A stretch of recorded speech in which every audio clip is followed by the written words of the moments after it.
ইচ্ছা করে আত্মীয়তার ছিন্নকারী কিরকম শাস্তি হবে? যদি কেউ ইচ্ছাকৃতভাবে আত্মীয়তার সম্পর্ক ছিন্ন করে তাহলে সেক্ষেত্রে সে কবিরা গুনায় লিপ্ত, আর কবিরা গুনায় লিপ্ত হলে তার শাস্তি হলো জাহান্নাম। সাধারণ কোনো শাস্তি নয়। আত্মীয়তার সম্পর্ক ছিন্ন করা ছোট কোনো গুনাহ না, ছোট কোনো পাপ না ভাই, বড় পাপ, বড় পাপ, বড় অপরাধ। রক্ত সম্পর্কীয় আত্মীয় ভাই বোনের মধ্যে সারাদিন লেগে থাকে, ঠিক না বেঠিক? সংসার একটু ভারী হইলে হাজারটা সমস্যা হতে পারে। হয় আমার ভাইয়ের ভিতরে সমস্যা আছে বুঝলাম, তারপরও দিন শেষে আমার ভাই। আমার বোনের মধ্যে সমস্যা আছে, বদখাসলত আছে, অনেক দোষ আছে বুঝলাম, কিন্তু তারপরও সে আমার বোন। আমাদের দুজনের রক্ত এক। আল্লাহ ফরজ করে দিয়েছেন আনতাসিলুল আরহাম, রক্ত সম্পর্কীয় মানুষগুলোর সাথে সম্পর্ক তোমার জোড়া দিয়ে রাখতে হবে, এটা ফরজ। মনে না চাইলেও করতে হবে। আর কিছু না পারেন খোঁজ খবর নেন, দেখা হইলে সালাম দেন, মনে দুঃখ পরাণে থাক, কিন্তু তারপরও যোগাযোগ রাখতে হবে। কোনোভাবে সম্পর্ক ছিন্ন করা যাবে না। হ্যাঁ, রাগ করতে পারেন, রাগের চলে 3 দিন কথা বললেন না, এতটুকু অধিকার আছে। কিন্তু 3 দিনের পরে মন থেকে কথা বলতে মন চায় না, তারপরও একটু হাসেন, তারপরে একটু কথা বলেন আল্লাহকে খুশি করার জন্য। মনে থাকবে তো ইনশাআল্লাহ। মানুষ একসাথে চলতে গেলে পৃথিবীতে টুনটান বাঁধবে না, বাঁধবে না। সব কি বেটে বলে হবে? আপনার সব ভাই বোন একরকম হবে না। একটা বোন এত উপকার করেন, তারপরও আপনার মায়ের সাথে কাছে আপনার নামে বদনামি করে, শুধু আছে না নাই? শুধু এটা চায় সেটা চায়, দিতে দিতে দিতে শেষ, তারপরেও তাদের খুশি করা যায় না। এরপরও তারা নাখোশ, এরপর আপনার বউয়ের পিছে লাগে, এরপর আপনার ছেলে মেয়ের পিছে লাগে।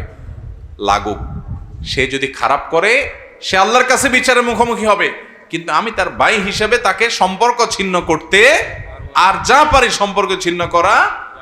হ্যাঁ, সম্পর্ক ছিন্ন তখন করতে পারেন যে এর সাথে সম্পর্ক রাখলে শুধু আমার ক্ষতিই করে, তাবিজ করে, বান্টনা করে, জাদু করে, বিভিন্নভাবে ক্ষতি করে। এই জন্য আমি দূরে থেকে থেকে সম্পর্ক রাখবো। সম্পর্ক ছিন্ন মানে কি? দূরে থেকে থেকে সম্পর্ক রাখার চেষ্টা করব। যদি এমন হয় যে সম্পর্ক যতই রাখি, রাখতে গেলেই আমার ক্ষতি করে, তাহলে আপনি নিজের সেফটির জন্য, নিরাপত্তার জন্য আপনি দূরত্ব বজায় রাখবেন। তারপরেও চেষ্টা করবেন কোনো না কোনোভাবে কানেক্টেড হওয়ার, তার ভালো চাইবেন, আল্লাহ তার হেদায়েত দান করুক, দোয়া করবেন, বিভিন্নভাবে মানুষকে দিয়ে বুঝাইবেন, আল্লাহর কাছে প্রার্থনা করবেন। ভাইরা আমার, রক্ত সম্পর্কীয় আত্মীয়, সেটা বাপ হোক, ভাই হোক, চাচা হোক, ফুফু হোক, ভাই বোন হোক, ছেলে মেয়ে তো আছেই, তাদের হকের ব্যাপারে কিয়ামতের ময়দানে আমাদেরকে জিজ্ঞাসা করা হবে। আল্লাহ রাব্বুল আলামিন আত্মীয়তার বন্ধন, আত্মীয়তার যে সম্পর্ক, এই সম্পর্কটা তার ভাষায় আল্লাহ তাআলার কাছে অনুযোগ করেছিল। আল্লাহ তাআলা বলেছেন, তোমাকে যে রক্ষা করে চলবে আমি তাকে রক্ষা করব, তোমাকে যে ছিন্ন করবে আমি তাকে ছিন্ন করে ফেলব। অনেক মানুষ আছে নামাজ কালাম পড়ে, দিনদার, সব ঠিক আছে, কিন্তু রক্ত সম্পর্কীয় আত্মীয়দের সাথে সম্পর্ক তো নাই, বরং দুনিয়ার সবচেয়ে বেশি শত্রুতা এদের সাথেই। আছে না নাই? সবাই তো ফেরেশতা হবে না ভাই, সবার সাথে বেটে বলা হবে না, কিন্তু তারপরও নিজে ভালো থাকার চেষ্টা করতে হবে। স্বামী স্ত্রী দুজন উপস্থিত, কিন্তু এখানে কোনো সাক্ষী নেই, এমত অবস্থায় স্বামী যদি স্ত্রীকে তালাক প্রদান করে, সেই তালাক কোরআন সুন্নাহ মতো হবে কিনা? এটা একটু আগে বলেছি। স্বামী স্ত্রী দুজন উপস্থিত আছে, এখানে স্বামী তার স্ত্রীকে তালাক দিয়েছেন, কোনো সাক্ষী যদি নাও থাকে তারপরও তালাক হয়ে যাবে। এমনকি স্ত্রী নাই, স্বামী বিদেশে আছে, দূরে আছে, ফোনে বলে দিছে, তাতেও কি হবে? এত ভয়াবহ একটা জিনিস। এজন্য বারবার বলি, তালাকের কথা সহজে মুখে উচ্চারণ করবেন, যত জিদ হয় হোক, অন্য আরো কিছু করেন, পারলে আজহার দিয়ে কিছু ভাঙা ফেলান, কিন্তু তালাক মুখে বলবেন, কারণ এটা বললে এমন বিপদ হবে, এরপরে চোখের পানি ফেলবেন, আর কাজ হবে না। হুজুরদের হাতে পায়ে ধরবেন, হুজুর ভুল হয়ে গেছে, সরি। কোনো লাভ নাই, ছুরি মারার মতো, মরে গেছে, এখন সরি বলে কি হবে? আমাদের সমাজে প্রচলিত একটা কথা আছে, দেবর ভাইয়ের মতো আর বড় ভাবি মায়ের সমান। এই জন্য বর্তমানে অনেকে বাইরে পর্দা করলেও দেবরের সামনে পর্দা করে না। দেবরের ব্যাপারে প্রিয় নবী সাল্লাল্লাহু আলাইহি ওয়াসাল্লাম কি বলে গেছেন? ভাইরা আমার, দেবর সম্পর্কে নবীজি সাল্লাল্লাহু আলাইহি ওয়াসাল্লাম বলেছেন, আল হামবু আল মউত, মহিলাদের জন্য দেবর হলো মৃত্যুর মতো, পুরুষদের জন্য শালিকা হলো মৃত্যুর মতো।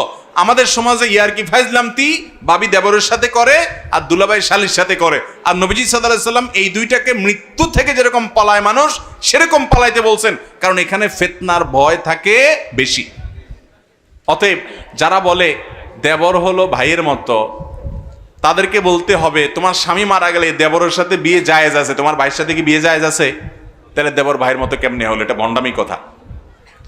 যারা বলে ভাবি হলো মায়ের মতন, তাদেরকে বলতে হবে মায়ের সাথে বিয়ে তো জায়েজ নাই, হারাম, কিন্তু তোমার ভাই মরে গেলে এই ভাবিরই তুমি বিয়ে করা জায়েজ আছে। তাহলে বোঝা গেল এ কখনো মায়ের মতন না, এটা ভাবি, এটা অন্য 10টা মহিলার মতো। বাহিরের মহিলার সাথে যত পর্দা করতে হয়, ভাবির সাথে পর্দা আরো হার্ডলি করতে হয়। বাহিরের মহিলার সাথে যত পর্দা করতে হয়, নিজের শ্যালিকার সাথে পর্দা আরো বেশি শক্তভাবে করতে হয়। বাহিরে পরপুরুষের সামনে যতটা পর্দা করতে হয়, ঘরে দেবরের সাথে আরো শক্ত পর্দা করতে হয়। আমাদের দেশে অনেক মহিলা আছে বাহিরে বোরকা পরে, হাত মোজা পামোজা পরে, ঘরে ঠিকই দেবরের সাথে দেখা দেয়, আছে না নাই? অনেক শ্বশুররা আছে সহযোগিতা করে না, শাশুড়ি আছে সহযোগিতা করে না। এরা দায়ুস যারা সহযোগিতা করে না। কথা কি বুঝাতে পারছি? দায়ুস জান্নাতে যাবে না। ভাইরা আমার, পারিবারিক জীবনের শান্তির জন্য কোরআন হাদিসে চলার কোনো বিকল্প নাই। দেবর ভাবির ভিতরে যদি পর্দার বিধান উঠায় দেন, এরপর দেখবেন অঘটন ঘটছে, নানান আকাম কুকাম হয়েছে, এরপরে কান্দাকাটি করবেন, কোনো লাভ হবে না।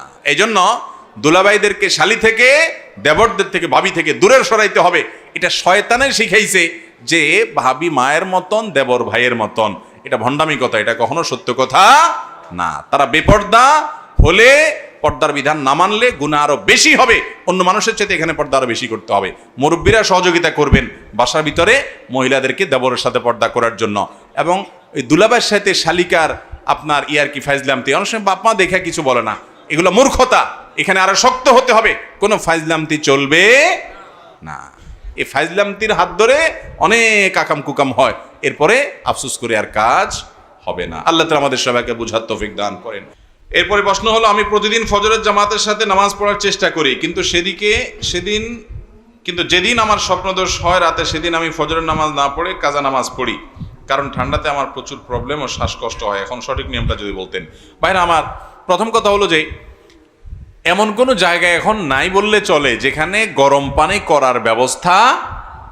তো গরম পানি করে গোসল করবেন, তাহলে তো হয়ে গেল, তাহলে তো আর আপনার ঠান্ডা লাগবে না। এই অজুহাত দিয়ে আপনি কখনো নামাজকে তার টাইম থেকে পিছিয়ে ফেলতে পারেন না। ইন্না সালাতা কানাত আলাল মুমিনিনা কিতাবাম মাওকুতা, নির্দিষ্ট সময়ে সালাত আদায় করাটাকে ফরজ করে দেওয়া হয়েছে। চাইলে সেটা দেরি করা যাবে না। ইচ্ছাকৃত এরকম দেরি করলে এটা ডেঞ্জারাস অপরাধ। এটা কোনোদিনই আপনার একজন মুসলমান থেকে কল্পনা করা যায় না। এই জন্য অনেকে আছে কোথাও বেড়াইতে গেছে বা নিজের বাড়িতে আছে, স্বপ্নদোষ হয়ে গেছে, এখন বেচারা যদি গোসল করতে যায় আশপাশে সবাই টের পেয়ে যাবে, লজ্জার কথা। এই জন্য শর্মের চোটে বলে, থাক, লজ্জা তো ইমানের অঙ্গ, এই জন্য আমি আর নামাজ পড়লাম না। তো এই লজ্জা ইমানের অঙ্গ না, এটা শয়তানির অঙ্গ, কুফরির অঙ্গ। কথা কি বুঝাতে পারছি? যেই লজ্জা আপনাকে ভালো কাজ থেকে বাধা দেয়, ওই লজ্জা ভালো না। অনেক আছে সালাম দিতে, বাপের সালাম দিতে লজ্জা পায়, যে বাপের আবার কেমনে সালাম দেয়। তাহলে বুঝতে হবে এটা শয়তানে সৃষ্টি করতেছে, ওই লজ্জাকে বরং জয় করতে হবে। অতএব ফরজ গোসল করতে কোনো লজ্জা নয়, কোনো লজ্জা নয়। এই লজ্জা ইমানকে ধ্বংস করে। হ্যাঁ, আপনি চেষ্টা করেন লুকোনোর, তারপরে কেউ টের পেয়ে গেল, কিছু আসে যায় না এতে।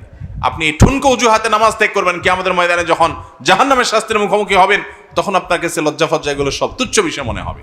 ভাইরা আমার, ঠিক একইভাবে ঠান্ডার সমস্যা আছে, এই অজুহাতে আপনি ফরজ নামাজ পড়লেন না, জিনা জায়েজ নাই। আপনার জন্য গরম পানির অপশন আছে, আপনি গরম পানি দিয়ে গোসল করেন, ভালো করে মাথা শুকান, ভালো করে শরীর শুকান, ব্যবস্থা আছে। হ্যাঁ, কোনো ব্যবস্থা নাই, এখন এই পানি এত ঠান্ডা, এটা ব্যবহার করলে আপনি অসুস্থ হয়ে যাবেন, স্থায়ী রোগ হয়ে যাবে, তাও আপনাকে তায়াম্মুম করে নামাজ পড়তে হবে যদি কোনো বিকল্প না থাকে। তো এরকম বিকল্প নাই, এরকম জায়গা কয়টা হতে পারে? খুব রেয়ার। পাহাড়ে গিয়ে ফেসে গেছেন, কোনো জায়গায় চলে গেছেন, কিচ্ছু নাই সেখানে, ভয়ঙ্কর ঠান্ডা পানি, আর গোসল করলে আপনি ঠান্ডার রোগ আছে, অ্যালার্জির রোগ আছে ভয়ঙ্কর, তাহলে সেক্ষেত্রে আপনি তায়াম্মুম করতে পারবেন। কিন্তু গরম পানির অপশন থাকতে, তায়াম্মুমের অপশন থাকতে, আরো বিভিন্ন অপশন থাকতে আপনি নামাজ পিছাতে পারবেন। মুসলমানের জন্য নামাজটা হলো নিঃশ্বাস নেওয়ার মতো, যে নিঃশ্বাস নেওয়া ছাড়া আমি বাঁচবো না, নামাজ ছাড়া মুসলমান বাঁচবে না, তার ইমান টিকবে না, এরকম একটা বিষয়। নামাজের ক্ষেত্রে কোনো ছাড় ইসলামে, সব কাজে কম বেশি ছাড় আছে, তো নামাজে কোনো ছাড় নাই। খুব ডেঞ্জারাস একটা, খুব আপনার সবচেয়ে ইম্পর্টেন্ট একটা বিষয়। আল্লাহ আমাদেরকে বুঝার তৌফিক দান করুন।